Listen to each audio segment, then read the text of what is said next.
The ice crystals formed patterns on Kira's breath as she pulled her daughter closer, feeling the tiny body shivering against her chest. 3-year-old Maya had stopped crying hours ago, which terrified Kira more than the screaming had. The silence meant her child was giving up, surrendering to the cold that had claimed so many others in the colony. The emergency shelter's heating system had failed 16 hours ago. Outside, the wind howled across the frozen wasteland of Kepler 442b, a planet that had once seemed like humanity's second chance. Now it felt like their grave. The temperature readings on her wrist display showed -47 degrees Celsius and dropping. Even with the insulated walls of the shelter, death crept closer with each passing hour. Kira remembered when they first arrived on this world 2 years ago. The colonization ship New Dawn had carried 15,000 souls across the void, seeking a fresh start after Earth's climate had finally collapsed beyond repair. Kepler 442b had seemed perfect in the initial surveys, slightly larger than Earth, with a stable star and promising atmospheric readings. The first settlements had thrived during the planet's warmer season, but they hadn't understood the planet's true nature. They hadn't realized that Kepler 442b's orbit was more elliptical than their models suggested, creating extreme seasonal variations that lasted decades. What they thought was the normal climate was actually the planetary summer. Winter had come 6 months ago, and with it, temperatures that no human settlement could withstand. The main colony had fallen first. Kira had watched the communication feeds go dark one by one as power systems failed, and people froze in their homes. The outlying settlements tried to hold on, consolidating survivors into central heated areas, but the cold was relentless. It seemed to seep through every barrier humanity could construct. Maya stirred weakly in her arms, and Kira felt tears freeze on her cheeks. She had tried everything, burning furniture for warmth, layering every piece of clothing they owned, even sharing body heat with the other survivors. But one by one, they had succumbed. The Hendersons died 3 days ago. Old Mr. Chun passed yesterday. This morning, she had found Mrs. Albright frozen solid in her bunk. Now it was just Kira and Maya in the shelter that had once housed 20 families. She looked at her daughter's pale face, the lips tinged with blue despite the layers of blankets wrapped around her small form. Maya's breathing was shallow and irregular. Kira knew the signs. She had seen them in the others before they died. Hypothermia was claiming her baby, and there was nothing she could do to stop it. The rational part of her mind told her to accept it, to make peace with their fate. The heating fuel had run out completely. The emergency beacon had been transmitting for days with no response. Even if rescue came, it would be too late. They had perhaps hours left before the cold claimed them both. But she couldn't give up, not while Maya still breathed, not while there was even the smallest chance. Kira stood on unsteady legs, her muscles stiff from the cold, and carried Maya to the shelter's small window. Outside, the alien landscape stretched endlessly, rolling hills of ice and snow under a pale, distant sun that provided no warmth. The sky was a deep purple-black, and strange aurora danced overhead, beautiful and terrible. This world had killed them. Humanity had reached across the stars only to die slowly in the cold. She pressed her face against the frosted glass, searching for any sign of hope. Movement, light, anything that might suggest rescue was coming.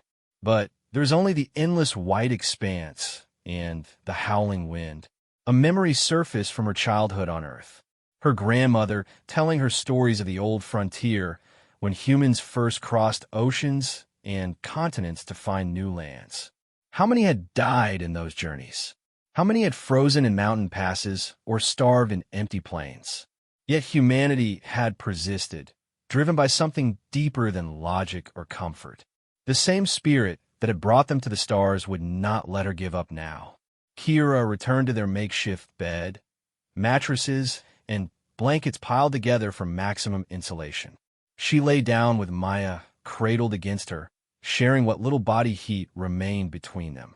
The The shelter groaned around them as the wind battered its walls, but it held. Human engineering, even when failing, was stubborn. She began to sing softly to Maya, an old lullaby her own mother had sung to her.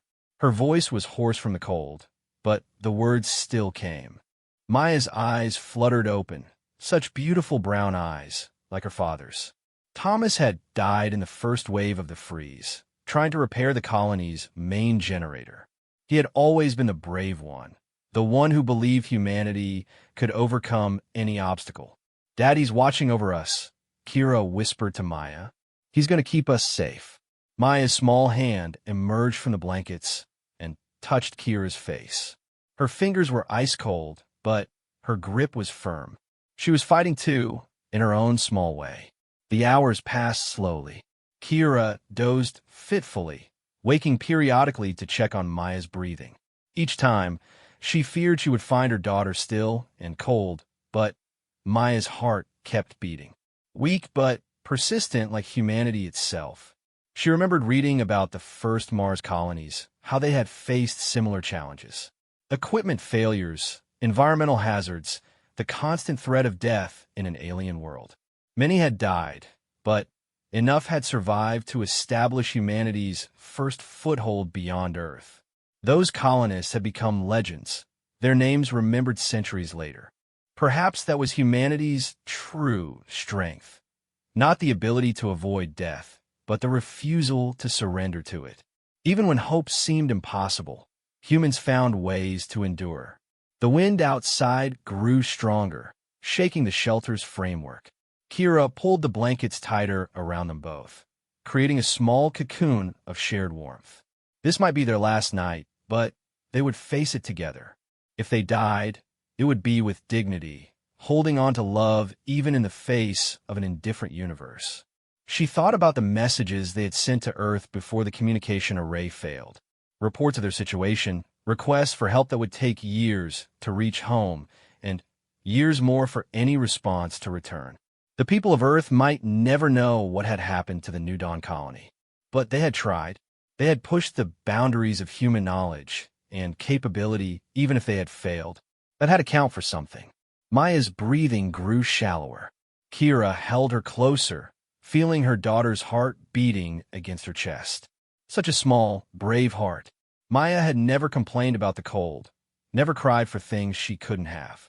She seemed to understand, in the way children sometimes do, that they were facing something beyond anyone's control. "I love you, baby girl," Kira whispered. "Mommy loves you so much." The shelter's lights flickered as the emergency power finally began to fail. Soon they would be in complete darkness, with only the alien aurora outside to light their final hours. But Kira was not afraid. She had done everything she could. She had protected her daughter as long as possible, loved her until the very end. That was what mothers did. That was what humans did. As consciousness began to slip away, Kira thought she heard something, a sound different from the wind. Deeper, more rhythmic. Like engines. But that was impossible. No rescue was coming.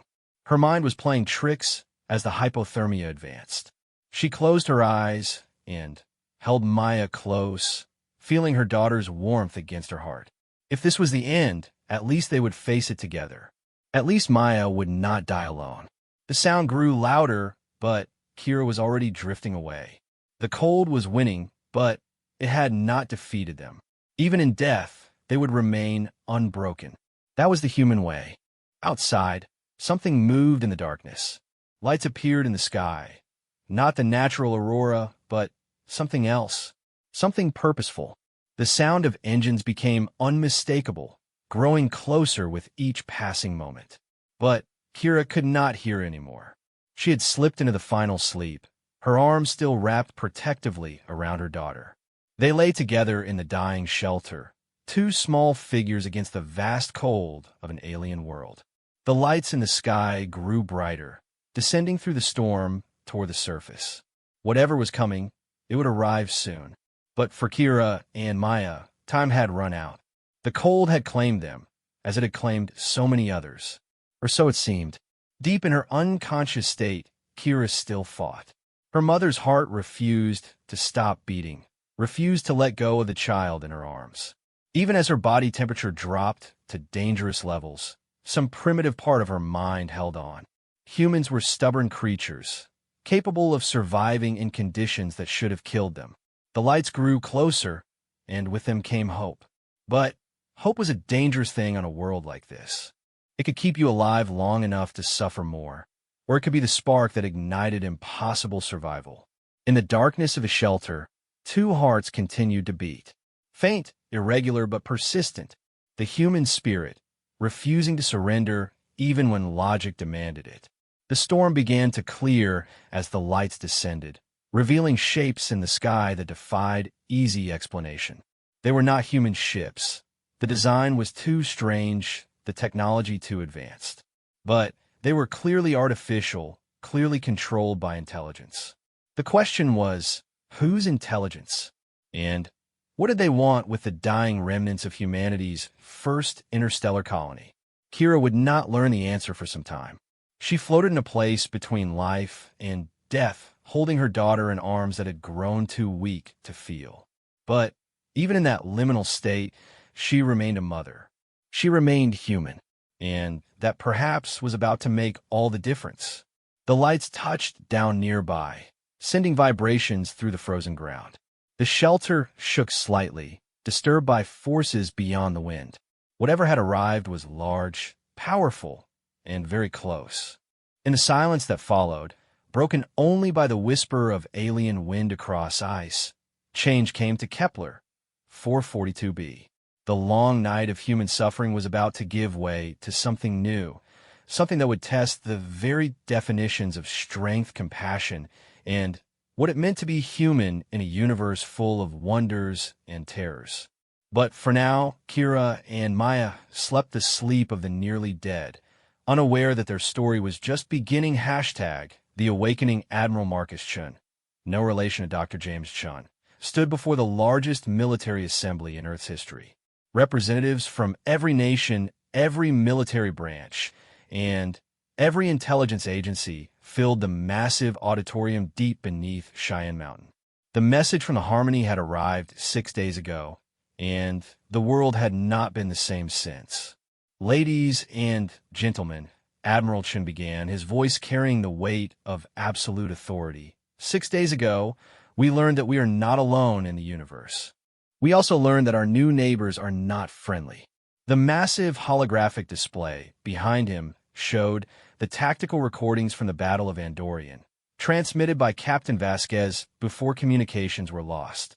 The assembled military leaders watched in stunned silence as a single human ship and a handful of desperate aliens held off a fleet that could have conquered Earth without breaking a sweat. The hegemony, Admiral Chun continued, represents a clear and present danger to human civilization. Our xenobiologists estimate that they've been conquering and enslaving species for at least 2,000 years. They have technology decades ahead of ours, numbers that dwarf our entire space fleet, and a military doctrine based on overwhelming force. General Sarah Rodriguez, chairman of the Joint Chiefs, leaned forward. Admiral, what's our assessment of their likely response to the Andorian defeat? Admiral Chin's expression was grim. Ma'am, our intelligence analysis suggests they'll return to Andorian within 6 months with a force large enough to sterilize every planet in the cluster. After that, they'll likely attempt to trace the Harmony's origin point. They'll find Earth within 2 years. The implications hung heavy in the air. Earth had perhaps 18 months to prepare for a war against an enemy that had been conquering the galaxy since before human civilization existed.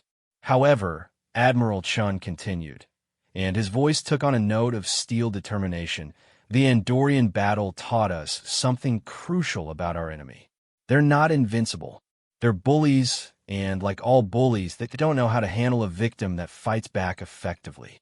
Dr. Elizabeth Warren, NASA's Director of Xenotechnology, raised her hand. Admiral, what exactly do we know about their technological capabilities? Doctor, based on Captain Vasquez's sensor logs, they have superior weapons, shields, and propulsion. But their tactics are centuries out of date. They rely on mass formations and overwhelming firepower. They've never faced an enemy that uses asymmetric warfare or unconventional tactics. Admiral Chun clicked to the next slide, showing detailed technical specifications. Their ships are massive, powerful, and impressive. They're also slow, predictable, and designed to fight enemies who follow the same tactical doctrine they do. President Martinez, attending via secure video link, spoke from the Oval Office. Admiral, what do you recommend? Madam President, I recommend Operation Prometheus. We need to accelerate human technological development, expand our space capabilities, and prepare for a type of warfare that's never been fought before.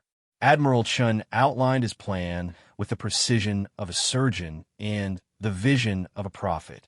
Operation Prometheus would be humanity's answer to the hegemony threat, and it would transform human civilization in the process. First, we need ships. Not exploration vessels like the Harmony, but dedicated warships designed from the ground up for combat. I'm proposing the immediate construction of 2,000 vessels across 5 different classes. The number drew gasps from the assembled leaders. Earth's current space fleet consisted of 12 exploration vessels and 37 support craft. Sir, interjected Admiral Yamamoto of the Japanese Space Defense Force, the cost would be astronomical. We're talking about the largest construction project in human history. Admiral, President Martinez replied, what's the cost of losing our planet? Admiral Chun continued his presentation. Second, we need to revolutionize our military doctrine. The hegemony has never faced guerrilla warfare in space. They've never dealt with hit-and-run tactics using cloaked ships. They've never encountered an enemy that treats space itself as a weapon. He clicked to a new slide showing conceptual weapon designs. Third, we need to develop weapons they've never seen before. Our engineering teams have been working around the clock since receiving the Harmony's data. We have some promising developments. What followed was a presentation that would have seemed like science fiction a week earlier. Humanity was about to leap forward in technological development at a pace that defied belief. The Prometheus fighters would be small, fast, and nearly invisible to conventional sensors. They would carry a new type of weapon developed from studying the nuclear devices Captain Vasquez had improvised, quantum torpedoes that could phase shift through enemy shields and detonate inside the target's hull. The Prometheus destroyers would be built for one purpose: hunting larger prey. They would carry experimental antimatter cannons and be capable of sustained stealth operations deep in enemy territory.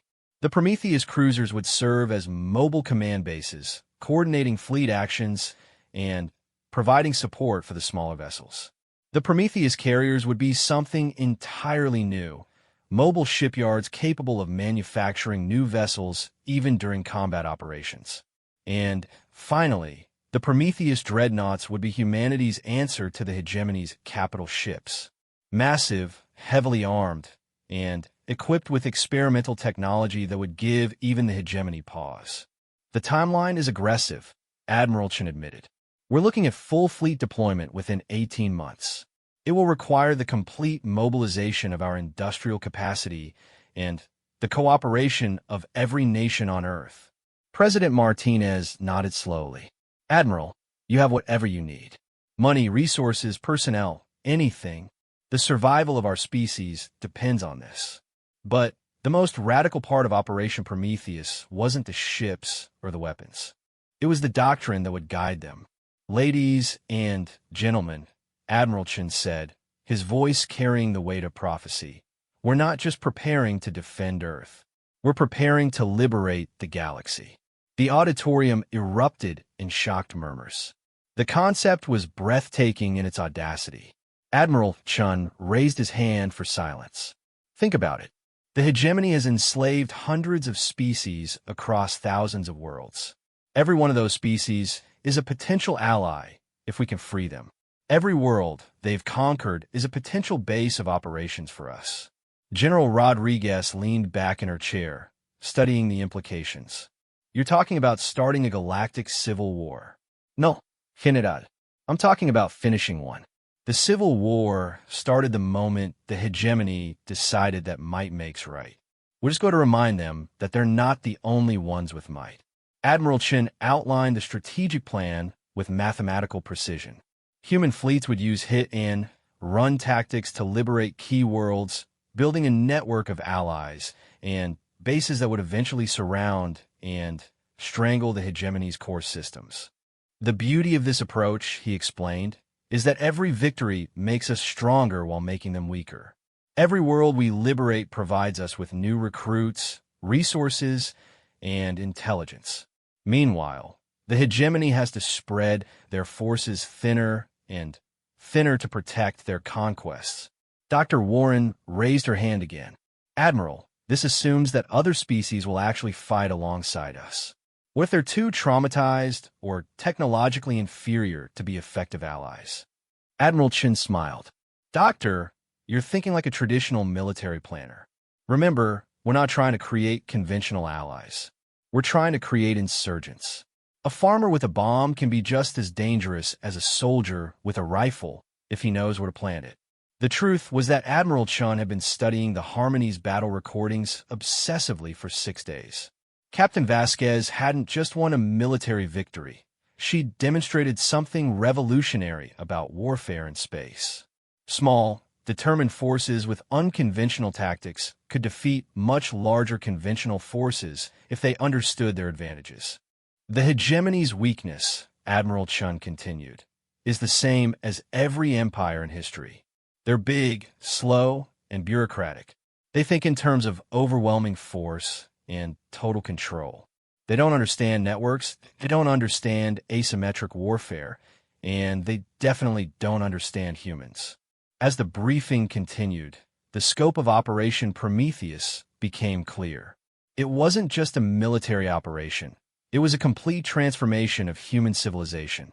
Every aspect of Earth's technology, industry, and society would be focused on a single goal: the destruction of the hegemony empire. But perhaps the most remarkable aspect of the plan was its timeline. Within 72 hours of Admiral Chen's presentation, every major industrial nation on Earth had committed to the project. Old enemies put aside their differences, ancient rivalries were forgotten, and humanity united with a common purpose for the first time in its history. The shipyards began operating around the clock. Scientists shared research freely across national boundaries. Military academies started graduating officers trained in space combat tactics that had been theoretical just days before. And in the depths of space, something even more remarkable was happening. Captain Elena Vasquez was no longer alone. The survivors of the Andorian battle had become the core of something that would grow into a legend: the Free Fleet. Zalani engineers worked alongside human technicians to repair and upgrade their ships. Former hegemony prisoners shared intelligence about their captors' weaknesses. Most importantly, word was spreading through the underground networks that connected enslaved worlds across the galaxy. The message was simple but revolutionary. The humans have come. The humans fight back. The humans win. The hegemony's worst nightmare was beginning to materialize.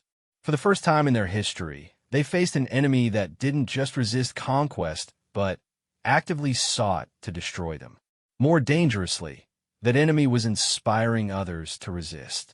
On a dozen worlds across the galaxy, slaves began to whisper about Earth.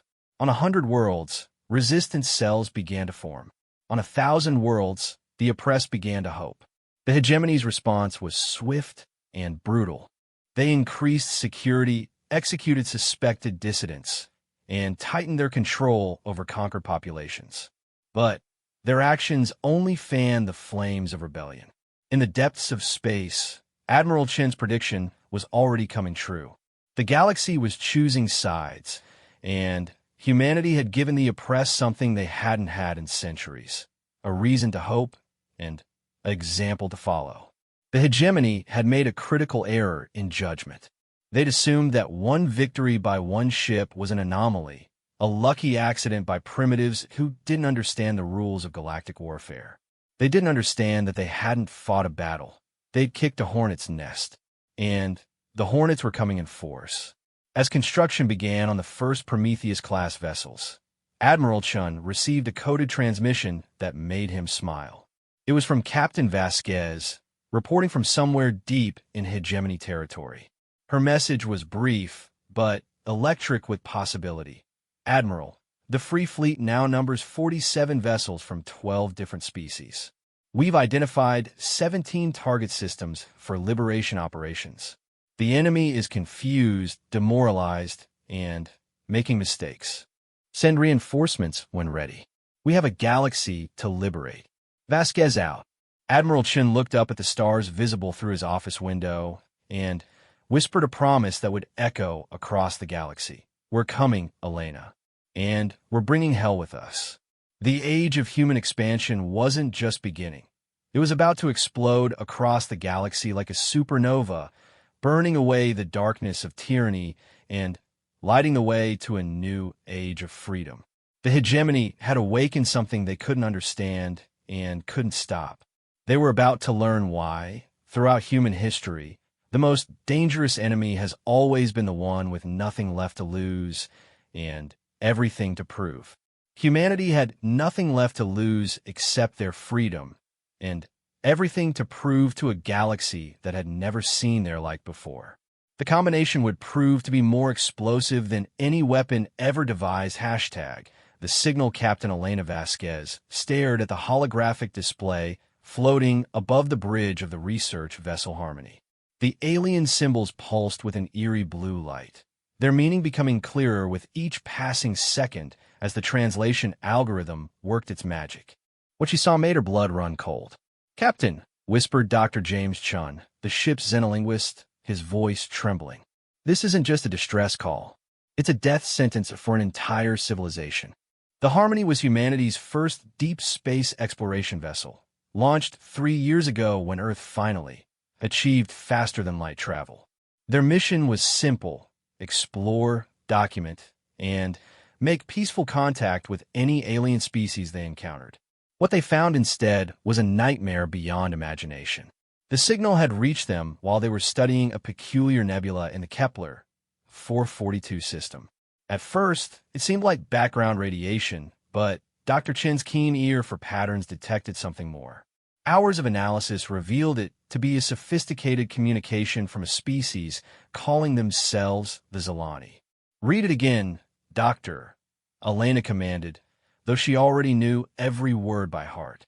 Dr. Chin cleared his throat and began translating the alien message in real time. "To any who receive this transmission, we are the Zilani of the Andorian cluster. Our worlds burn. Our children scream in the darkness. The hegemony comes like a plague across the stars, consuming everything in their path. They take our young for slaves, our resources for their war machine, our very essence for their twisted experiments. We number in the billions across 12 worlds, but we are not warriors. We are farmers, artists, healers. We have no weapons that can stop them. If there is anyone out there, anyone with the strength to help, please, our time grows short. The hegemony fleet arrives in 7 cycles. This is our final plea to the universe. May someone, somewhere, have mercy on our souls." The bridge fell silent except for the gentle hum of the ship's engines. Elena looked around at her crew of 53 souls.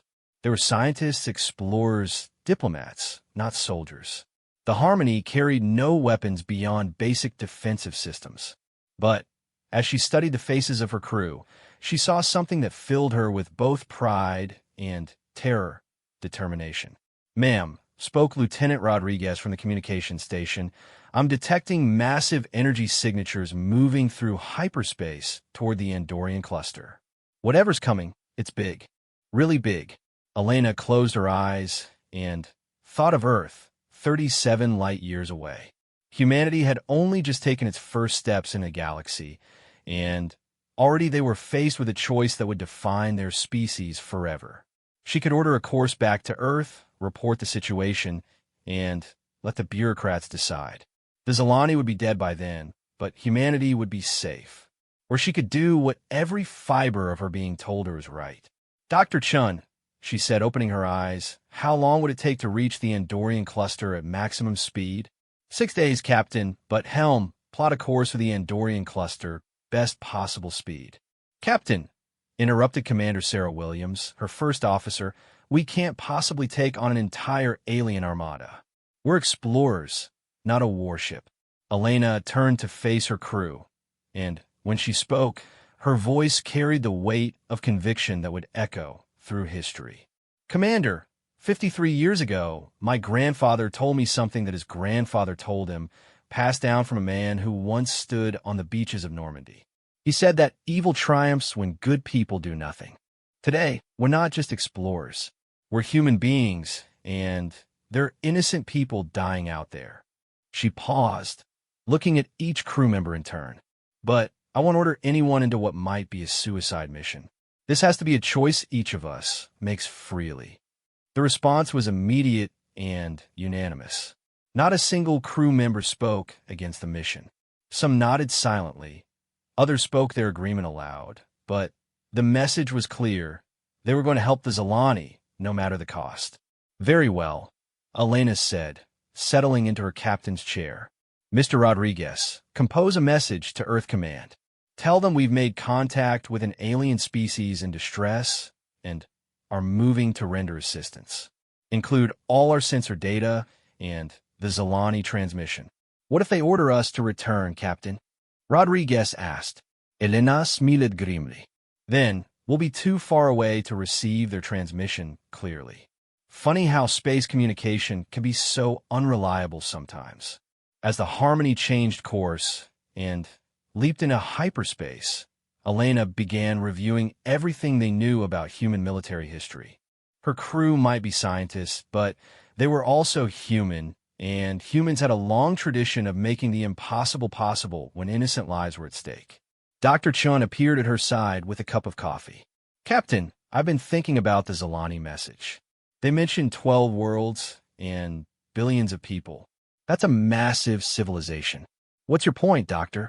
If they're all peaceful farmers and artists as they claim, where did they get the technology for interstellar communication and presumably space travel? No species develops that level of technology without some military advancement. Elena considered this.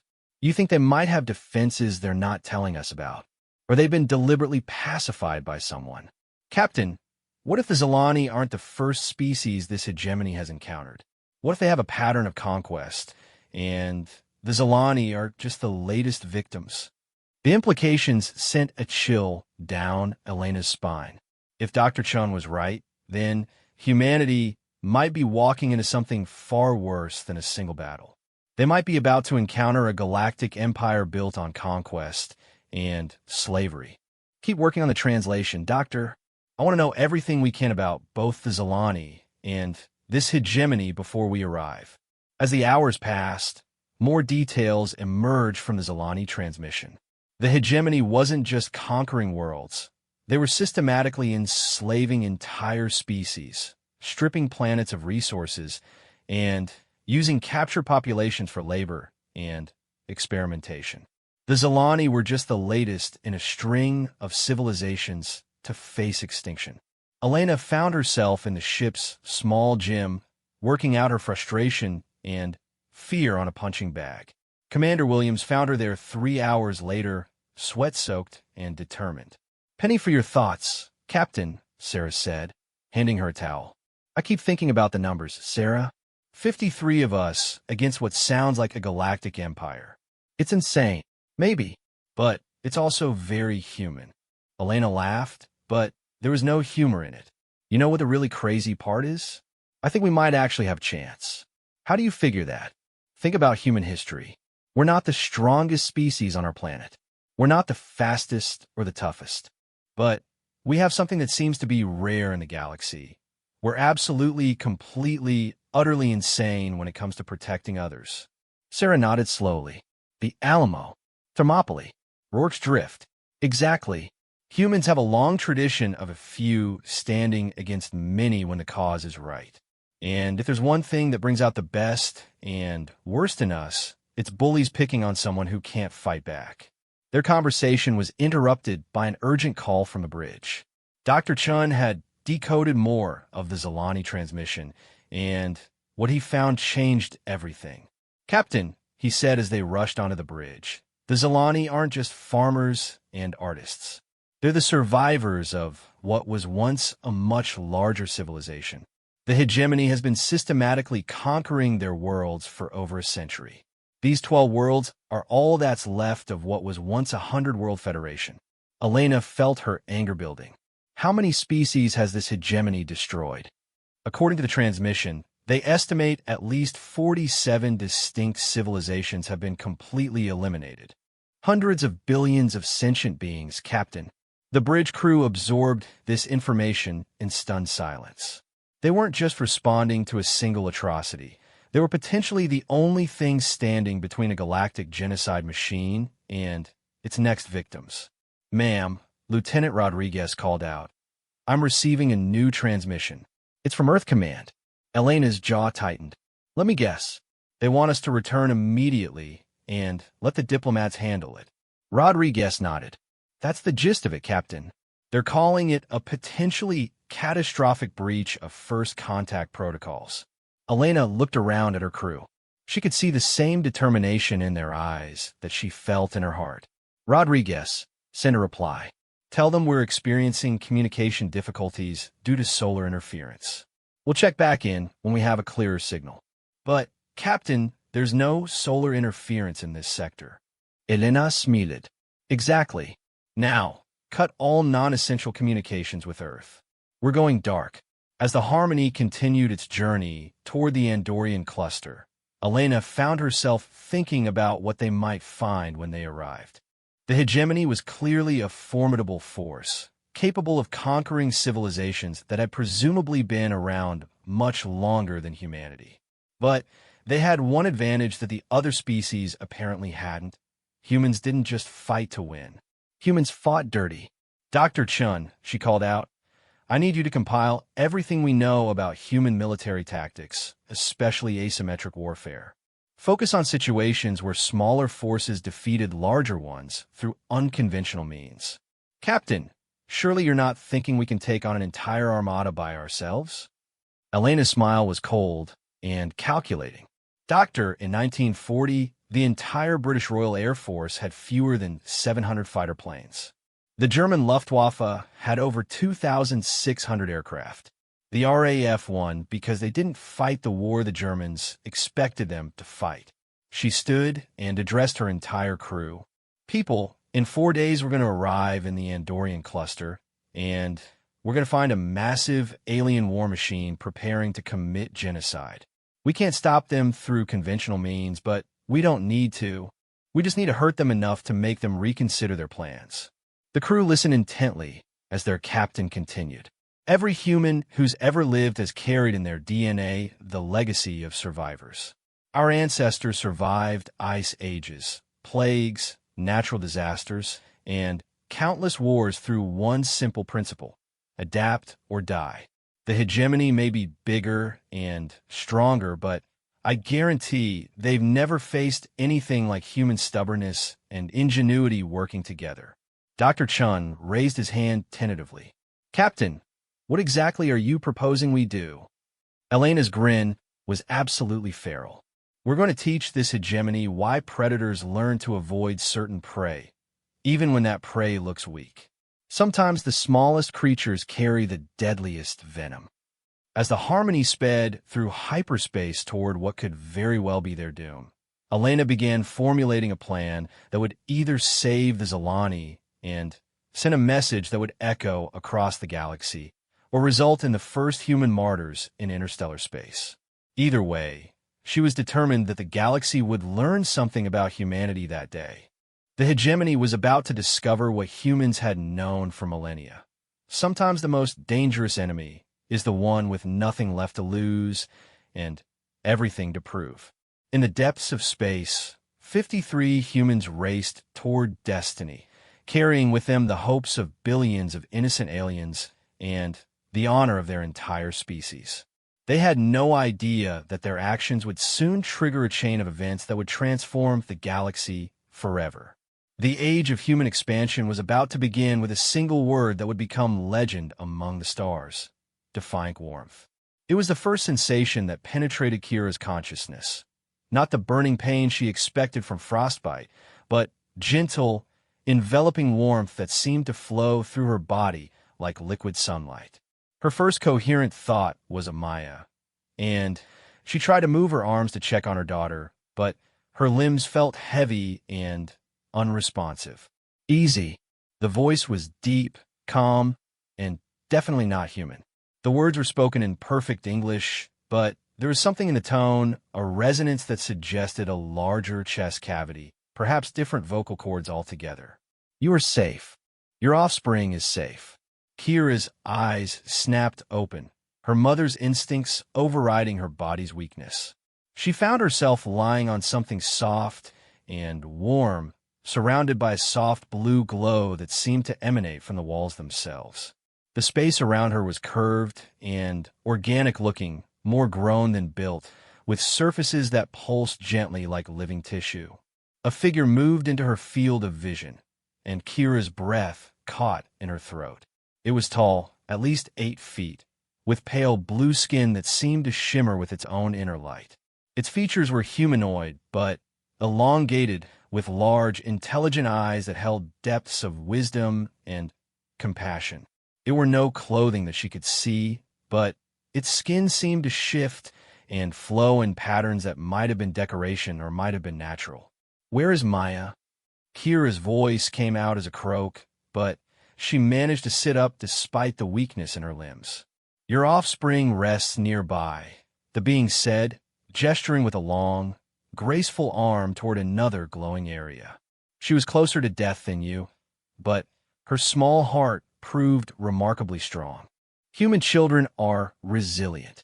Kira looked where the being indicated and saw Maya lying on a similar surface, surrounded by the same blue glow. Her daughter's color had returned to normal, and her breathing was deep and regular. She appeared to be in natural sleep rather than the unconscious state of hypothermia. "Who are you?" Kira asked, though part of her didn't care about the answer as long as Maya was alive. "What are you?" "I'm Jorik of the Kethvar," the being replied, settling into what might have been a chair that seemed to flow up from the floor to accommodate his frame. "We are travelers, like yourselves, though we have been journeying among the stars for far longer than your species has existed." The name meant nothing to Kira, but the implications were staggering.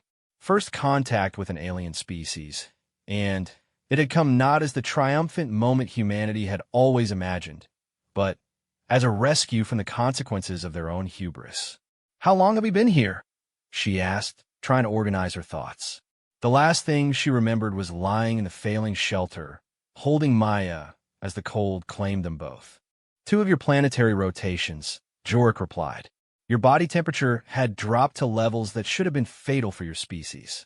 Your offspring was even closer to death, but your metabolisms responded well to our thermal restoration chambers. 2 days. They had been unconscious for 2 days while these aliens, the Kethvar, had saved their lives." "The others," Kira said suddenly, remembering the colony. "There were others in the settlements." "Are they?" Jorik's expression, alien though it was, clearly conveyed sadness.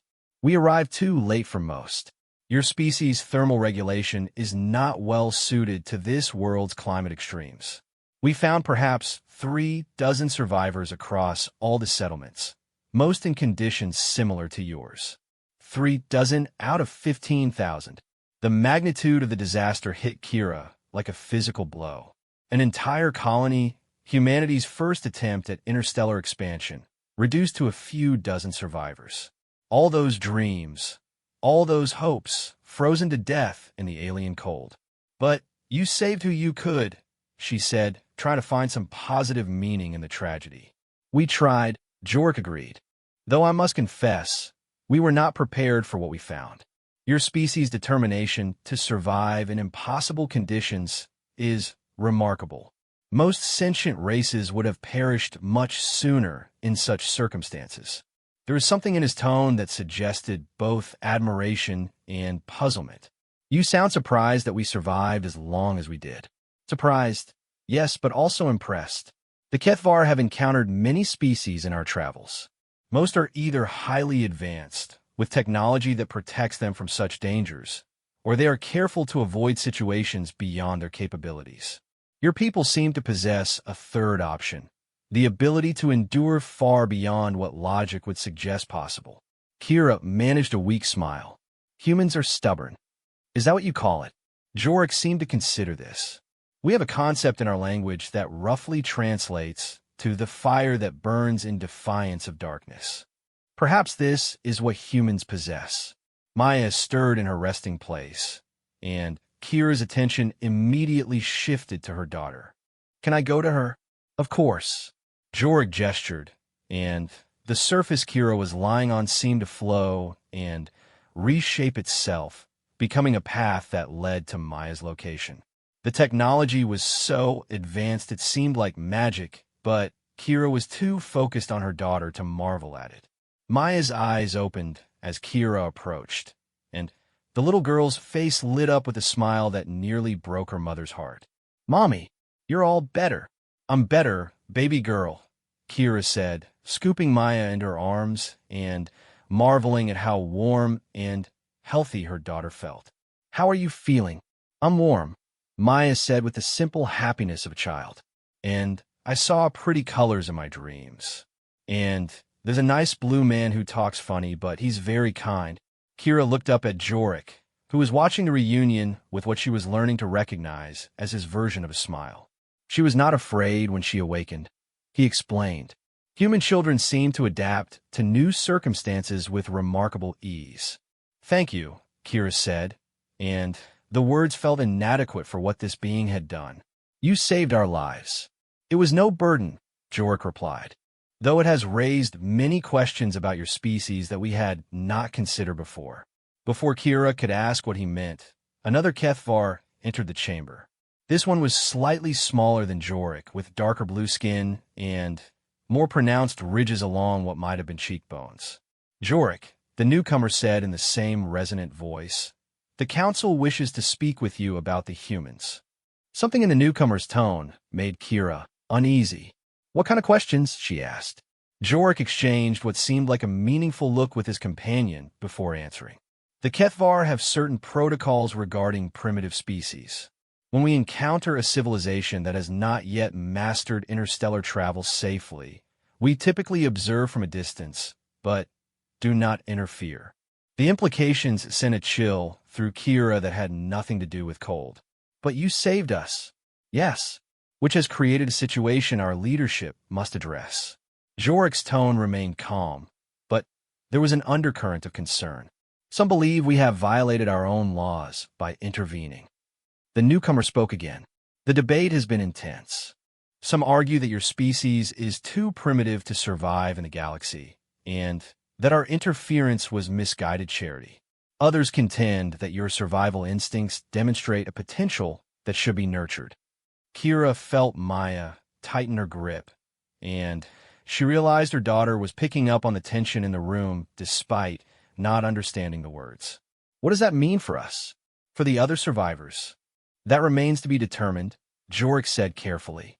"The council will decide whether to return you to your homeworld, relocate you to a more suitable planet, or..."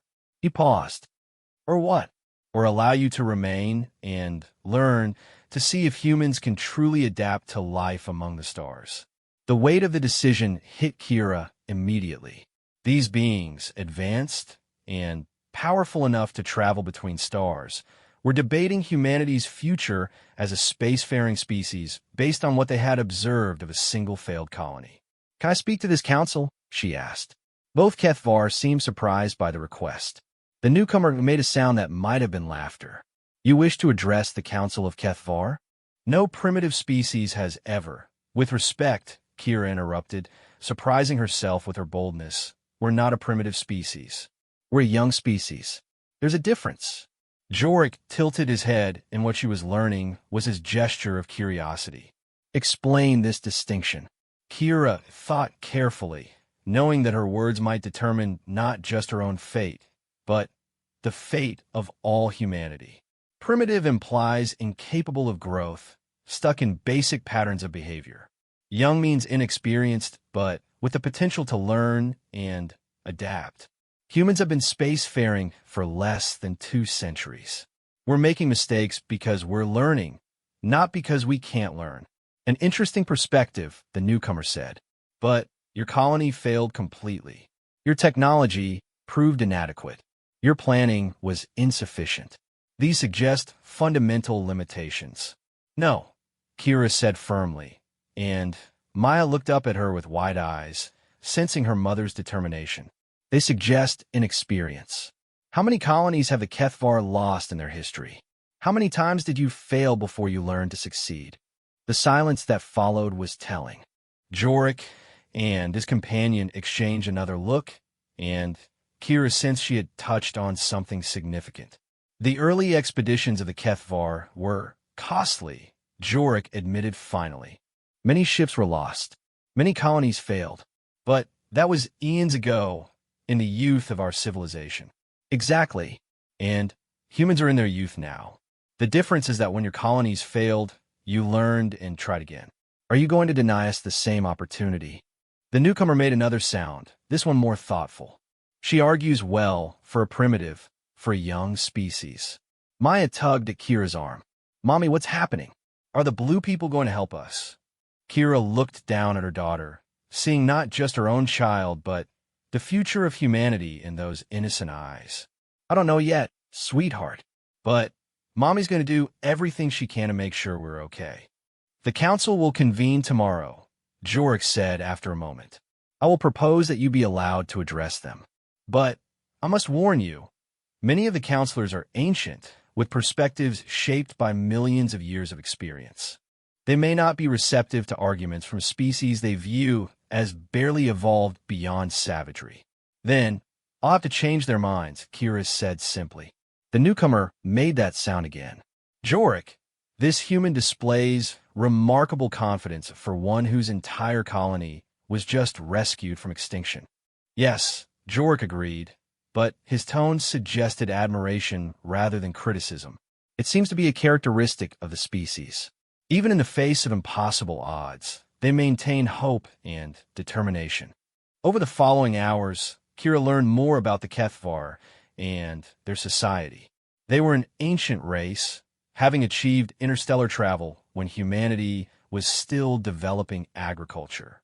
They had watched countless younger species rise and fall, sometimes helping, sometimes merely observing, always guided by strict principles about interference with developing civilizations. The fact that they had rescued the human survivors was apparently unprecedented in recent history, and had sparked intense debate among their leadership about the future of their relationship with humanity. Most species we encounter either have technology equivalent to our own, or they're so primitive that contact will be harmful to their development. Jorik explained as they shared a meal of what he called nutrition synthesis, food that appeared to be created from nothing but tasted remarkably good. Humans are unusual in that you have achieved interstellar travel, but clearly lack the full understanding necessary for safe colonization. So we're in an awkward middle ground, Kira said. Precisely. Too advanced to ignore, too primitive to treat as equals. Maya, who had been quietly playing with what seemed to be living toys that responded to her touch, looked up. Mama, why do the blue people think we're babies? The innocent question cut to the heart of the matter. Because we're new at this, sweetheart. We haven't been traveling in space as long as they have.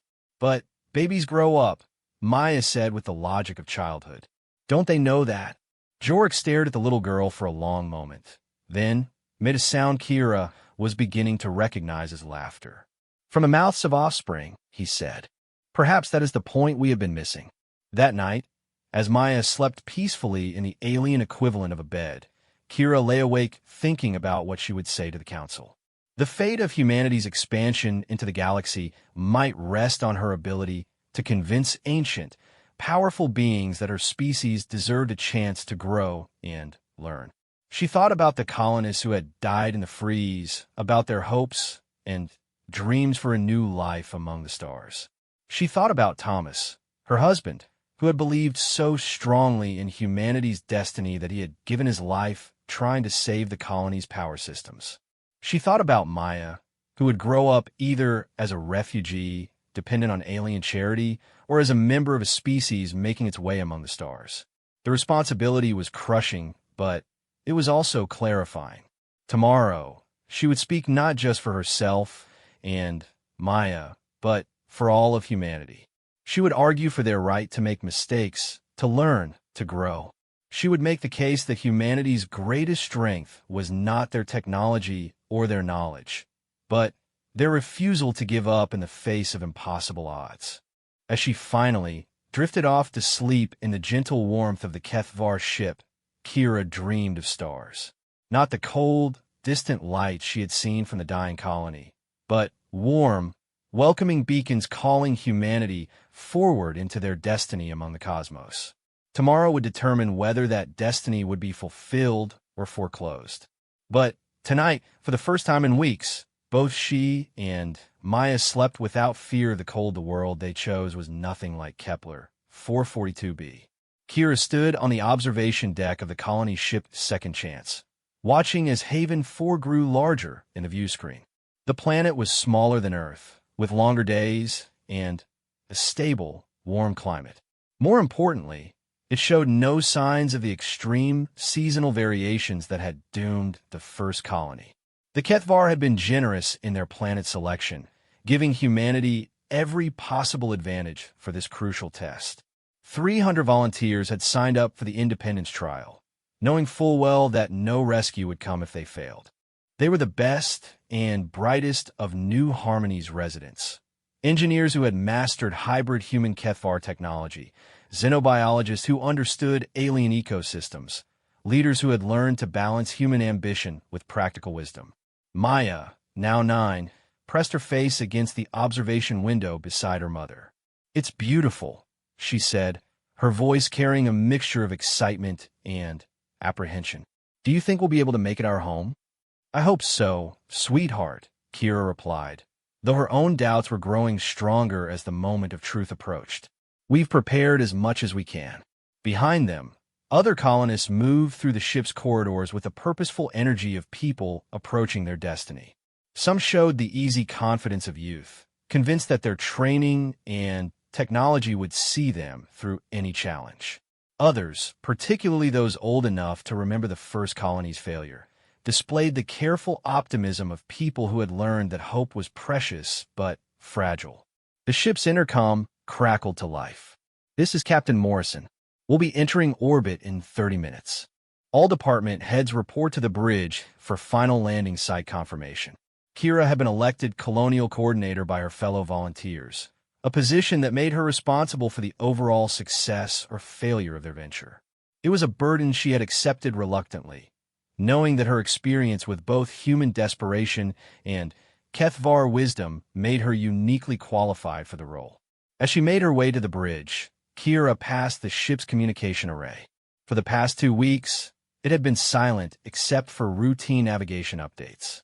Once they landed, all communication with the HFY would cease. They would be truly on their own, with only their own skills and judgment to guide them. The bridge buzzed with activity as department heads gathered around the central holographic display. Haven 4 hung before them in perfect detail, its continents mapped and analyzed by months of orbital surveys. 3 potential landing sites had been identified, each with different advantages and challenges.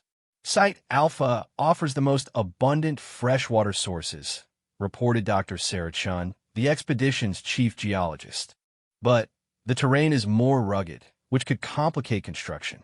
Site Beta has excellent soil composition for agriculture, added Marcus Webb, their agricultural specialist. The downside is that it's further from mineral deposits we'll need for manufacturing. Site Gamma splits the difference, concluded Captain Morrison. Moderate advantages in all categories, no major disadvantages. It's a safe choice. Kira studied the display, remembering the lessons learned from the first colony's disaster. Safe was appealing, but it might not be optimal for long-term growth. The original colony had chosen the safest possible site, and still failed when unexpected challenges arose. "What do you think, Coordinator?" Morrison asked. Before Kira could answer, Maya's voice came from behind them. What about this place? The 9-year-old had followed her mother to the bridge and was pointing at a location not marked as a potential site, a coastal area where a major river system met the ocean. Dr. Chun frowned at the display. That region wasn't considered because of the tidal variations. The coastal flooding could be problematic.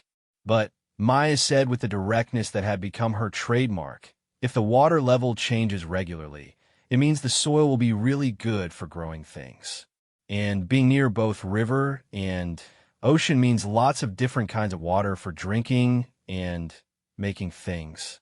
The adults exchanged glances.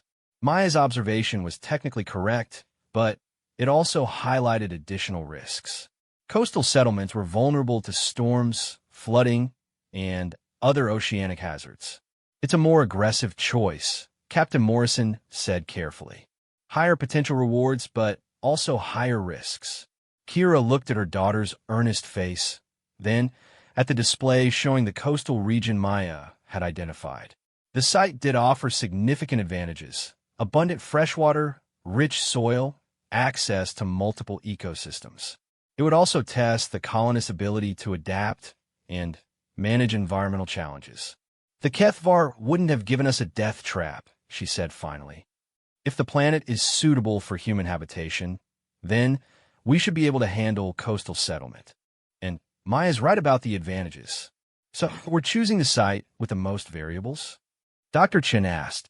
We're choosing the site with the most opportunities, Kira corrected. This colony succeeds or fails based on our ability to adapt and innovate.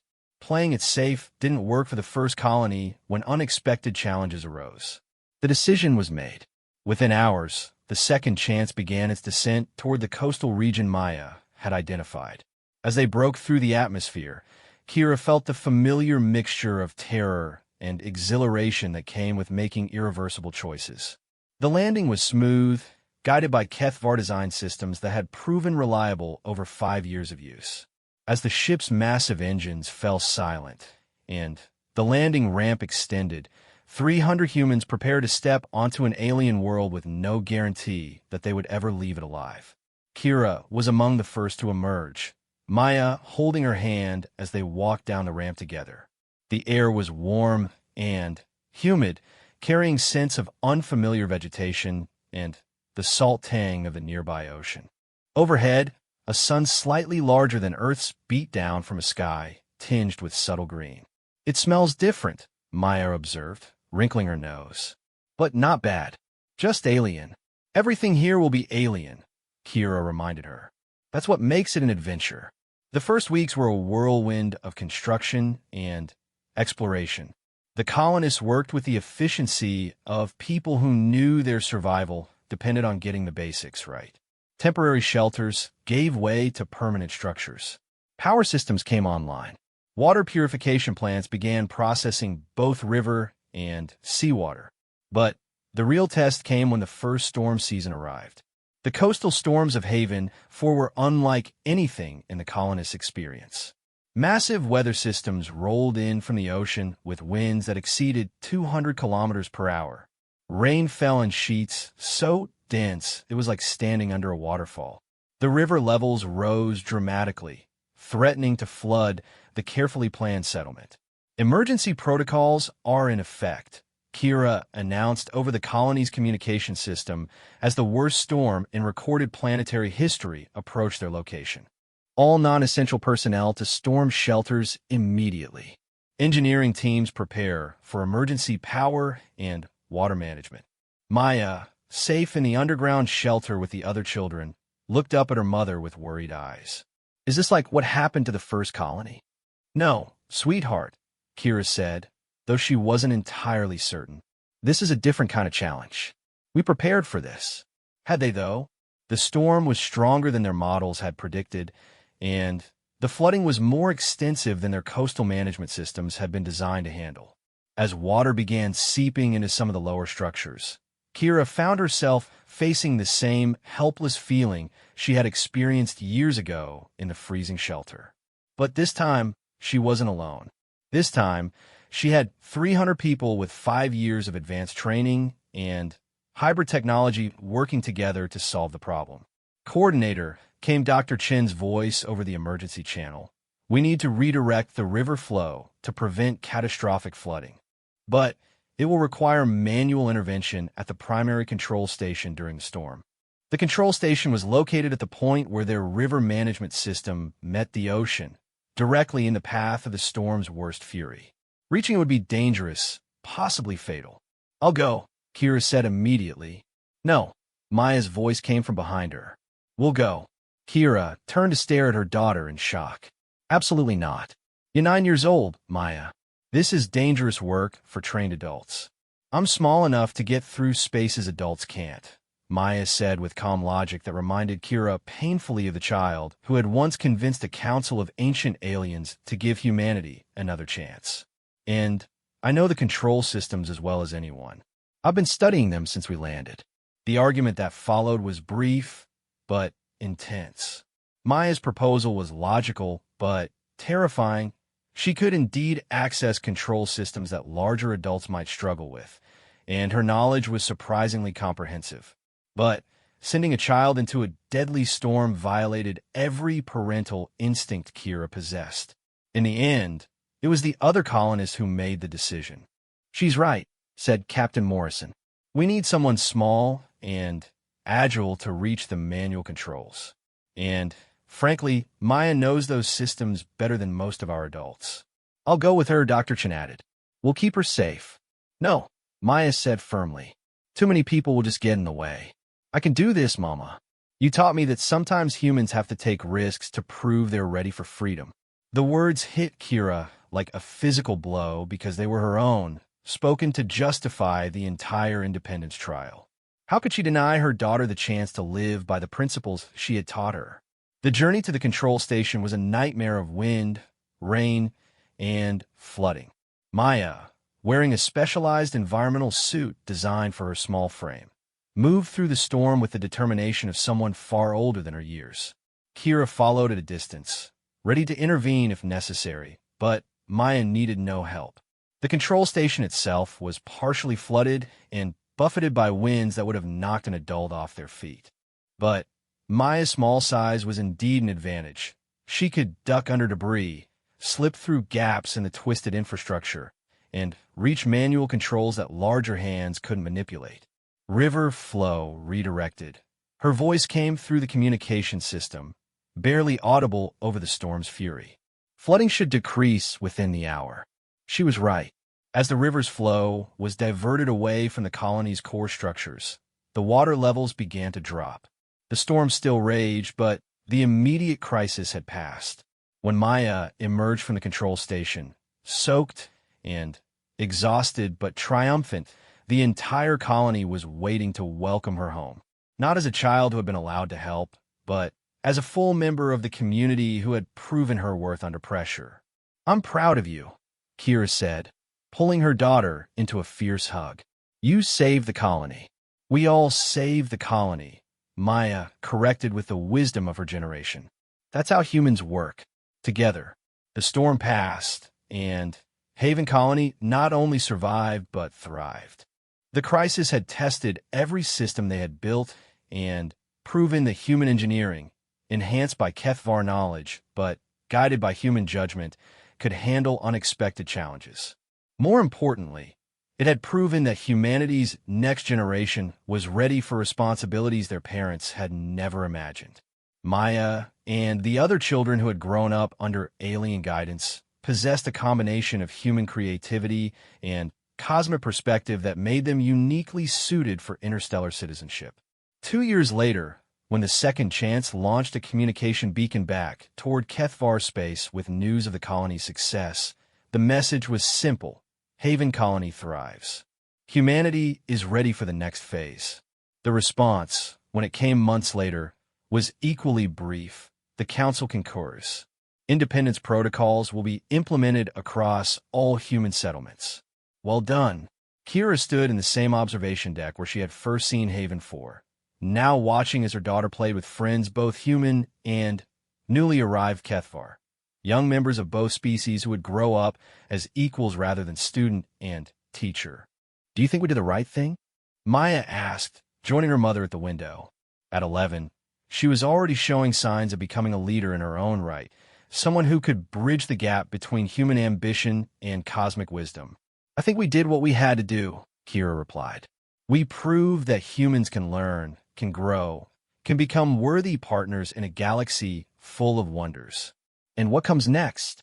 Kira smiled, looking out at the stars that no longer seemed cold and distant but warm and welcoming. Next, we explore. We build. We become the spacefaring species we always dreamed of being. But this time, we do it with the wisdom to know we don't have to do it alone. Outside, Haven IV's twin moons rose over a thriving human settlement that had proven, once and for all, that humanity belonged among the stars. The long journey from a freezing colonial shelter to true galactic citizenship was complete. The future stretched ahead, bright with possibility and partnership, guided by the hard-learned truth that strength came not from independence alone, but from the wisdom to accept help, learn from others, and grow beyond your limitations. Humanity had finally come home to the galaxy, and the galaxy had welcomed them with open arms. Maya was right. Humans worked best when they worked together. And now, they were working together with allies among the stars.